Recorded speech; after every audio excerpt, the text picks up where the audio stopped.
2 Samuel capítulo 12. Então o Senhor enviou o profeta Natã para contar essa história a Davi. 2 homens moravam em certa cidade. Um deles era um homem rico e o outro pobre.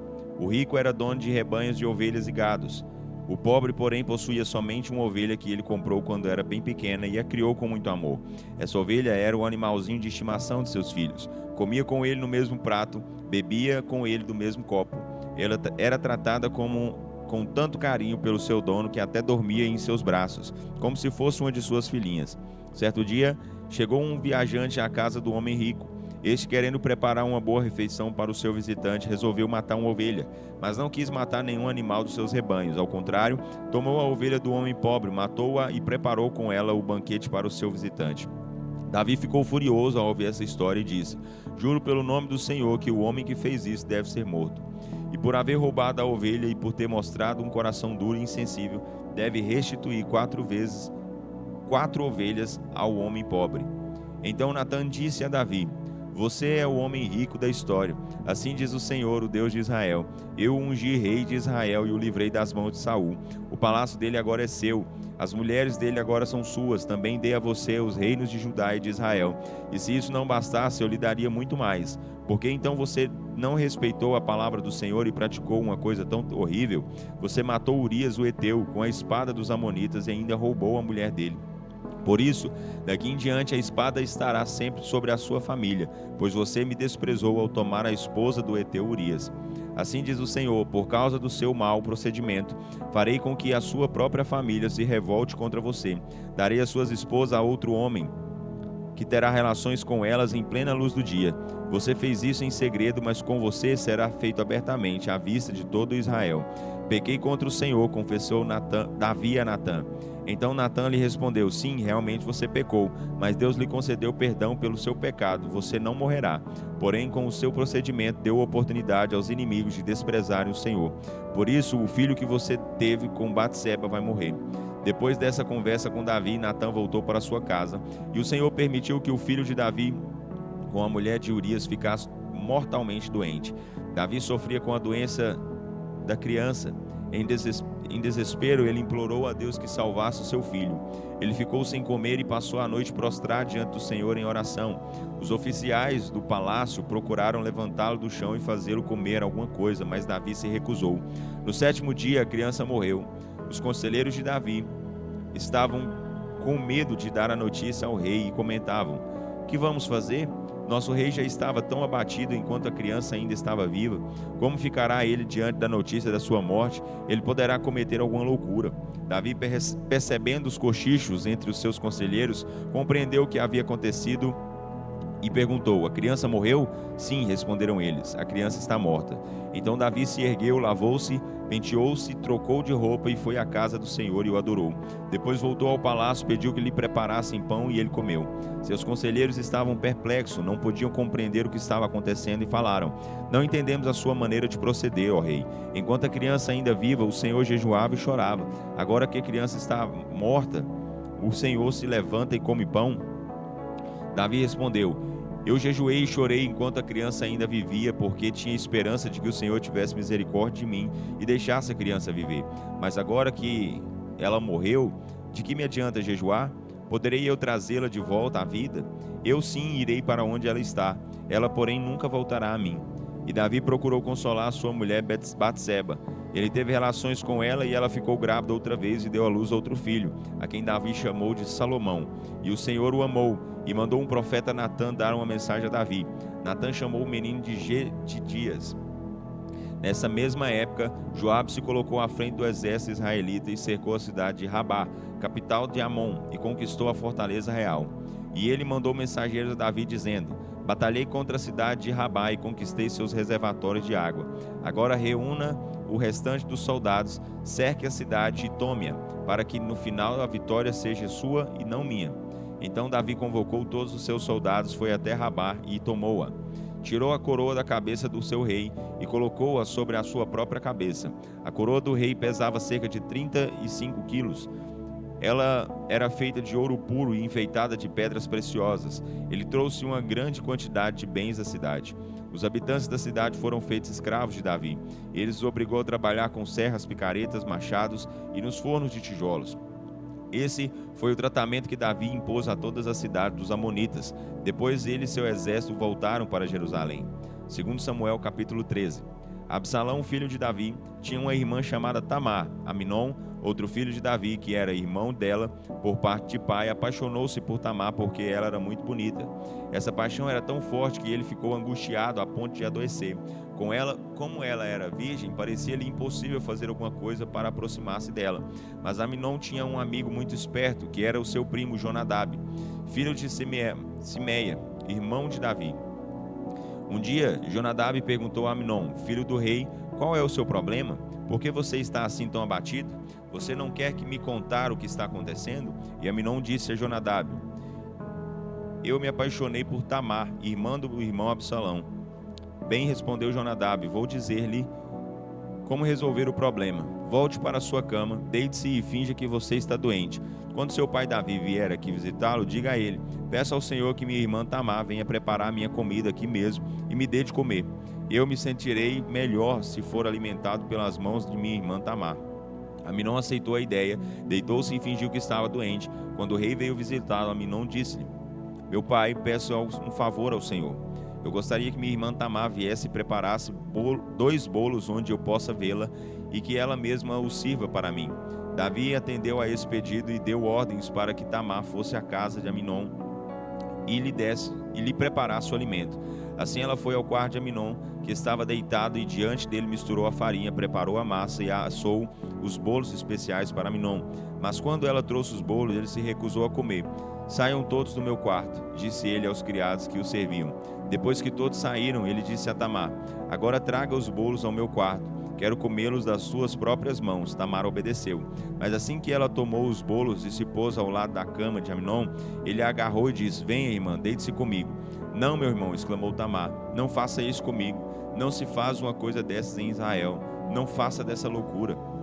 O que faria depois diante de tanta desgraça? E você cairia em completa desgraça diante de Israel. Por favor, fale com o rei primeiro, e ele lhe dará permissão para casar comigo. Mas Aminon não quis atendê-la, e como era mais forte, agarrou-a e obrigou a deitar-se com ele. Logo depois, Aminon sentiu aversão por ela. Aquela grande paixão se transformou em ódio profundo. Fora daqui, gritou para ela. Não, meu irmão, por favor, não, respondeu ela. Mandar-me embora agora seria um mal maior do que aquele que cometeu comigo. Mas ele não quis ouvi-la. Ele chamou um dos seus empregados e disse a ele, ponha esta mulher para fora daqui e feche a porta atrás dela. Assim, ela foi posta para fora da casa de Aminon, e o empregado fechou a porta. Tamar vestia uma túnica longa de mangas compridas, como se vestiam naqueles dias as filhas virgens do rei. Em grande desprezo, ela rasgou as suas túnicas e colocou cinza sobre a sua cabeça em sinal de tristeza, e com as mãos na cabeça saiu chorando em alta voz angustiada. Seu irmão Absalão a encontrou e perguntou, é verdade que Aminon se apaixonou por você, e é de lá que você vem em tão grande aflição? É melhor você ficar quieta, pois Aminon é seu irmão. Não fique aflita por isso. Então Tamar, como uma mulher desolada, passou a morar na casa de seu irmão Absalão. O rei Davi ficou muito indignado quando soube o que aconteceu entre Tamar e Aminon. Mas Absalão ficou calado e nada disse a Aminon, nem bem nem mal, embora guardasse seu coração em um ódio muito grande pelo seu irmão, pelo mal que havia feito a sua irmã Tamar. 2 anos mais tarde, quando Absalão cortava a lã das suas ovelhas em Baal-Razor, próximo de Efraim, mandou convidar o rei, seu pai, e todos os seus irmãos. Absalão foi ao rei e disse-lhe, meu rei, estamos cortando a lã das minhas ovelhas. Peço que o rei e os seus servos venham para a festa. O rei respondeu, não, meu filho, se formos todos, ficará muito dispendioso para você. Embora Absalão insistisse muito, Davi não aceitou o convite, mas o abençoou. Bem, continuou Absalão, se o rei meu pai não pode vir, mande em seu lugar meu irmão Aminon. Por que justamente Aminon? Perguntou o rei. Absalão insistiu tanto que o rei acabou deixando que Aminon e os seus irmãos fossem com ele.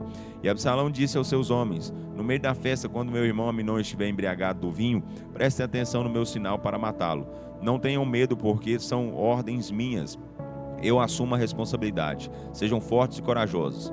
Assim eles assassinaram Aminon, obedecendo às suas ordens. Diante disso, Os outros irmãos de Absalão montaram nas suas mulas e fugiram.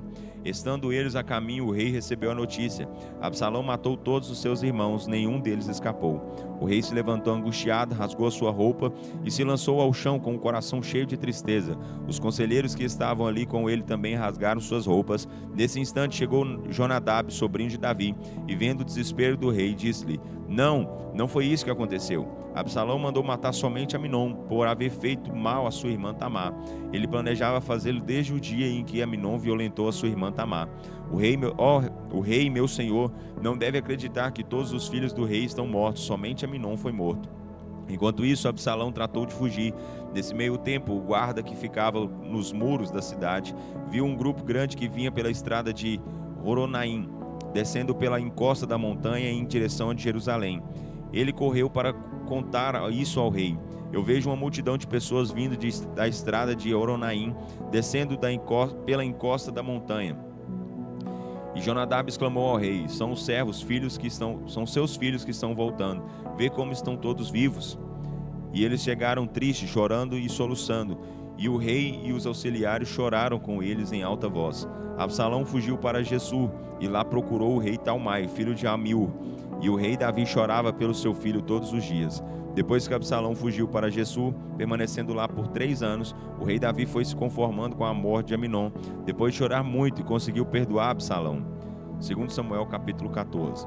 Quando Joabe, comandante do exército, percebeu que o rei sentia saudade de Absalão, mandou chamar uma mulher de Tecoa, que era muito conhecida por sua sabedoria, e encarregou-a de uma missão, dando-lhe as seguintes instruções: Faça de conta que a senhora é uma mulher sofredora que está de luto, vista-se com roupas de luto, não coloque perfume e finja que está muito triste e em profundo sofrimento por muito tempo. Apresente-se ao rei e diga-lhe as palavras que eu lhe disser.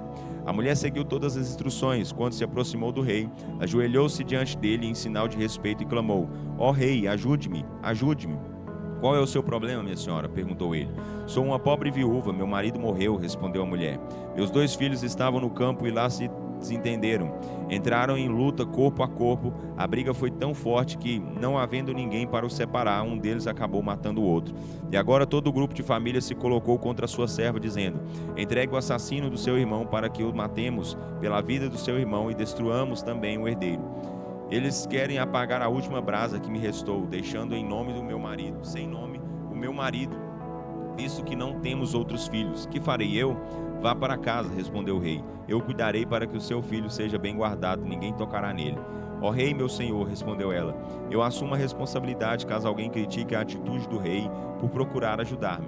Continuou o rei: Se alguém for contra o meu procedimento, traga essa pessoa à minha presença, e eu prometo que tal pessoa não aborrecerá mais. Então ela disse: Por favor, meu rei, prometa-me em nome do Senhor, o seu Deus, que não permitirá que o vingador da vítima mate meu filho, pois não quero que se derrame mais sangue. Dou a minha palavra diante de Deus, respondeu o rei, que nem um só cabelo da cabeça do seu filho cairá no chão. Permita que a sua serva fale mais uma coisa ao rei, meu senhor, disse a mulher. Pode falar, respondeu o rei. Por que o rei age contra o povo de Deus? Por que não procede com o povo do mesmo modo como me prometeu a respeito do meu filho? Perguntou a mulher. Com suas próprias palavras, o rei está condenando a si mesmo, visto que se recusa a permitir a volta para a casa do seu próprio filho, que foi banido. Um dia todos teremos de morrer, tão certo como a água que depois se derrama na terra não pode mais ser recolhida. É por isso que Deus procura nos trazer de volta quando estamos separados dele. Ele não tira a vida daqueles que são importantes para ele, e o rei também não deveria fazê-lo. Agora eu vim falar ao rei, meu senhor, sobre meu filho, porque a minha vida e a vida dele estavam em perigo. E eu pensei comigo mesma: talvez o rei escute as minhas palavras e concorde em livrar a sua serva das mãos dos homens que querem eliminar a nossa vida da herança que Deus nos deu. Agora a sua serva pode dizer que a decisão do rei, o meu senhor, traga paz ao meu coração, pois eu sei que o rei é como o anjo de Deus, por isso sabe discernir entre o bem e o mal. Que o Senhor, o seu Deus, esteja com o rei. Quero saber uma coisa, não me esconda nada, disse o rei. Fale, o rei, meu senhor, disse a mulher. Foi Joabe quem a mandou aqui, não foi? Perguntou o rei. Não posso negar, respondeu a mulher.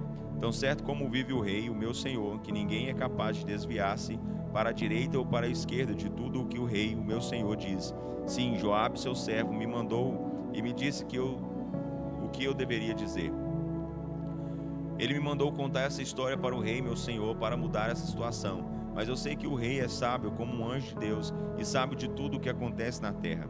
Então o rei mandou chamar a Joabe e lhe disse: Muito bem, vou atender ao seu pedido. Vai e traga de volta Absalão.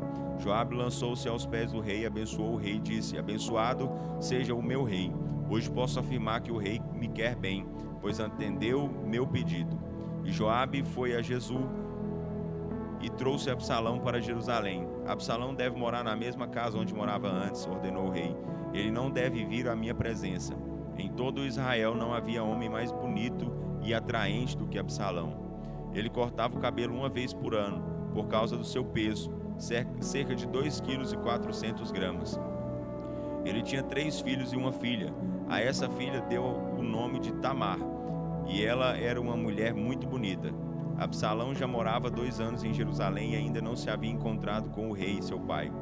Então mandou chamar Joabe, a fim de pedir que intercedesse por ele diante do rei. Mas Joabe não quis vir. Absalão mandou chamá-lo de novo e novamente ele se recusou a vir. Então Absalão disse aos seus empregados: Joabe tem um campo de trigo junto ao meu. Vão lá e coloquem fogo no campo de Joabe. E os empregados assim fizeram. Joabe ficou irado e procurou Absalão. Por que seus empregados puseram fogo no meu campo de trigo? Ao que Absalão respondeu: Porque eu queria que você intercedesse junto ao rei e você se recusou. Quero que você pergunte ao rei por que ele me mandou buscar em Jessu, se não queria me ver. Nesse caso, devia ter me deixado lá mesmo em Jessu. Agora eu quero falar com o rei. Se ele acha que eu sou culpado, então que me mande matar. Joabe foi procurar o rei e contou as palavras de Absalão. E Davi, diante disso, mandou chamar Absalão à sua presença. Absalão veio e curvou-se diante do rei, e Davi o beijou.